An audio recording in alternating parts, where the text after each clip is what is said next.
India TV 9 news Maharashtra.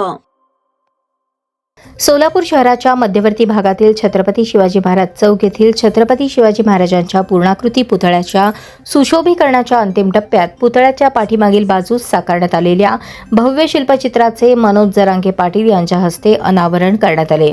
Solapur महानगरपालिकेच्या वतीने छत्रपती शिवाजी महाराज चौकातील पुतळ्याचे सुशोभीकरण करण्यात येत आहे. त्याचाच एक भाग म्हणून पुतळ्याच्या पाठीमागील भिंतीवर छत्रपती शिवाजी महाराजांच्या शौर्याची आणि पराक्रमाची झलक दाखवणारे आकर्षक शिल्पचित्र साकारण्यात आले आहे. या शिल्पामुळे पुतळ्याच्या परिसराच्या सौंदर्यात भर पडली असून शिवभक्तांसाठी हे नवे आकर्षक ठरणार आहे. शनिवारी दुपारी 2 ते 2:30च्या सुमारास मनोज जरांगे पाटील यांचे धाराशिव जिल्ह्यातून सोलापुरात आगमन झाले. छत्रपती शिवाजी महाराज चौकात छत्रपती शिवाजी महाराज मध्यवर्ती महामंडळाच्या वतीने त्यांचे भव्य स्वागत करण्यात आले. त्यानंतर छत्रपती शिवाजी महाराजांच्या पूर्णाकृती पुतळ्यास पुष्पहार अर्पण करून अभिवादन करण्यात आले. शिल्पचित्राचा अनावरण सोहळा मान्यवरांच्या उपस्थितीत पार पडला.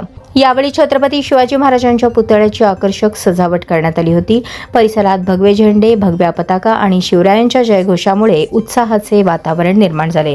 या सोहळ्यास महापौर विनायक कोंडाल, उपमहापौर ज्ञानेश्वरी देवकर, नगरसेवक विनोद भोसले, छत्रपती मध्यवर्ती शिवजयंती महामंडळाचे अध्यक्ष पद्माकर नाना काळे, ट्रस्टी राजेंद्र जाधव, उत्सव अध्यक्ष जयवंत सलगर, उपमहापौर दिलीप कोल्हे, कामगार कल्याण सभापती श्रद्धा पवार, महिला बाल कल्याण समिती सभापती स्वाती बडगू यांच्यासह विविध पदाधिकारी, लोकप्रतिनिधी आणि शिवभक्त उपस्थित होते.